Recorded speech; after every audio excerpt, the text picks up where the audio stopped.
ഒരുപാട് ആരോഗ്യ ഗുണങ്ങളുള്ള മുള്ളങ്കി സാമ്പാർ കഴിച്ചിട്ടുണ്ടോ? സൗത്ത് ഇന്ത്യയിലെ എല്ലായിടത്തും ഉണ്ട്. നമ്മുടെ കേരളത്തിലെ ഇത് കുറവായിട്ട് ഉണ്ടാക്കുന്നുള്ളൂ. മേ ബി പാലക്കാട് ഭാഗത്തേക്ക് മാത്രം.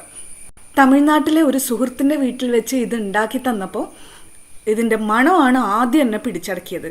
കഴിച്ചു നോക്കിയപ്പോഴോ അതിരുചികരം. എങ്ങനെ ഉണ്ടാക്കുന്നത് നോക്കാം. നമസ്തേ, ഞാൻ ധന്യ. ഇത് വെജ് കേരള. എല്ലാവർക്കും വെജ് കേരളയുടെ ഒരു പുതിയ വീഡിയോയിലേക്ക് സ്വാഗതം. വീഡിയോ ഇഷ്ടപ്പെട്ടാൽ ലൈക്കും കമന്റും പിന്നെ ഒരു ഹൈപ്പും കൂടെ തരാൻ മറക്കല്ലേ. ഈ സാമ്പാറിന് വേണ്ടി ഞാൻ മുള്ളങ്കി എടുത്തിട്ടുണ്ട്. ഒരു 200 ഗ്രാം അപ്രോക്സിമേറ്റ് കേട്ടോ.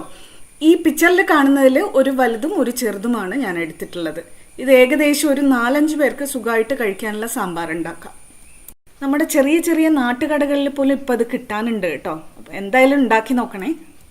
ഇത് ഒരു 2-3 തവണ നന്നായിട്ടൊന്ന് ഒലച്ച് വാഷ് ചെയ്ത് ക്യാരറ്റിൻ്റെ തൊലി കളയുന്നത് പോലെ ഒരു പീലർ വെച്ചിട്ടോ കത്തി വെച്ചിട്ടോ തൊലി ഒന്ന് മാറ്റിയെടുക്കാം.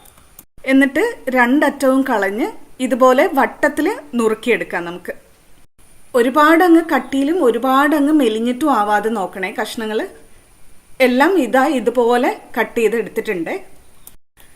ഇനി കുക്കിംഗ് തുടങ്ങാം. ഞാനൊരു കുക്കറാണ് എടുത്തിട്ടുള്ളത്. മീഡിയം ഫ്ലെയിമിൽ വെച്ചിട്ടുണ്ട്. അതിലേക്ക് 1.5 ടേബിൾ സ്പൂൺ വെളിച്ചെണ്ണ ഒഴിച്ചു കൊടുത്തിട്ടുണ്ട്. ഏത് വെജിറ്റബിൾ ഓയിൽ വേണമെങ്കിലും ഉപയോഗിക്കാം കേട്ടോ. എണ്ണ ചൂടാകുമ്പോൾ അതിലേക്ക് 1.5 ടീസ്പൂൺ കടുകും 1/2 ടീസ്പൂൺ ഉലുവയും ചേർത്ത് കൊടുക്കാം. അത് രണ്ടും പൊട്ടി തുടങ്ങുമ്പോൾ ജീരകം ഒരു 1/4 ടീസ്പൂൺ, കറിവേപ്പില ഒരു 2 തണ്ട്, വറ്റൽമുളക് ഒരു 3 മുതൽ 4 എണ്ണം വരെ, ഇത്രയും ചേർത്ത് ഒരു 5-8 സെക്കൻഡ് നേരം ഒന്ന് വഴറ്റി കൊടുക്കാം. ശേഷം നമ്മൾ ഇതിലേക്ക് ചേർക്കുന്നത് ചെറിയുള്ളി ഒരു 15 മുതൽ 20 എണ്ണം വരെ, വെളുത്തുള്ളി ഒരു 5-6 അല്ലികൾ, രണ്ടും ചേർത്ത് നന്നായിട്ട് വഴറ്റി കൊടുക്കാം. വെളുത്തുള്ളിയും ഉള്ളിയും കഴിക്കാത്തവർക്ക് ഈ പോർഷൻ സ്കിപ്പ് ചെയ്യാം കേട്ടോ. രണ്ടും ചേർത്തില്ലെങ്കിലും ഈ സാമ്പാറിൻ്റെ രുചി ഒട്ടും കുറയില്ല. വെളുത്തുള്ളി ഉള്ളി ഒന്ന് സോഫ്റ്റ് ആയി കഴിഞ്ഞാൽ നമ്മൾ പ്രിപ്പയർ ചെയ്ത് വെച്ച റാഡിഷിൻ്റെ കഷ്ണങ്ങൾ, മുള്ളങ്കി കഷ്ണങ്ങൾ ചേർത്ത് കൊടുക്കാം. നന്നായിട്ട് വഴറ്റി കൊടുക്കാം. മുള്ളങ്കി കഷ്ണങ്ങൾ ഇങ്ങനെ ചെയ്യുന്നത് കൊണ്ട് ഇതിൻ്റെ പച്ചയ്ക്കുള്ളൊരു സ്മെല്ലുണ്ടല്ലോ, അധിക പേർക്ക് പിടിക്കില്ല. ആ സ്മെല്ലൊന്നും മാറിക്കിട്ടും. മുള്ളങ്കി ഒന്ന് 10-30 സെക്കൻഡ് നേരം ഒന്ന് വഴറ്റി കൊടുത്ത ശേഷം ഇതിലേക്ക് പൊടികൾ ചേർക്കാം. മഞ്ഞൾപ്പൊടി 1/4 ടീസ്പൂൺ, ചുമന്ന മുളക് പൊടി 2 ടീസ്പൂൺ, കായത്തിൻ്റെ പൊടി 1/4 ടീസ്പൂൺ, ഇത്രയും ചേർത്ത് നന്നായിട്ട് വഴറ്റി കൊടുക്കാം. ഈ നമ്മൾ ചേർത്ത പൊടികളൊന്ന് കുക്കായി കിട്ടാൻ വേണം. ഈ മുള്ളങ്കിയുടെ കഷ്ണങ്ങൾ ആ നിറമൊക്കെ ഒന്ന് അബ്സോർബ് ചെയ്യാൻ വേണം. അത്രയും നേരം നന്നായിട്ട് വഴറ്റി കൊടുക്കാം.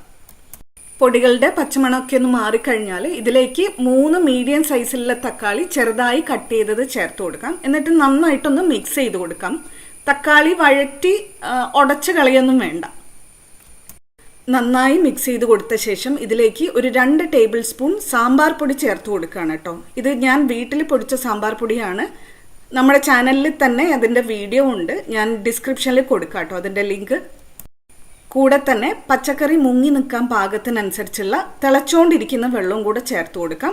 എന്നിട്ട് ഒന്ന് മിക്സ് ചെയ്ത് പച്ചക്കറികളൊക്കെ ഒന്ന് ലെവലാക്കിയും വെച്ചു കൊടുക്കാം. സോറി, ഞാൻ ഉപ്പ് ചേർക്കാൻ വിട്ടുപോയി.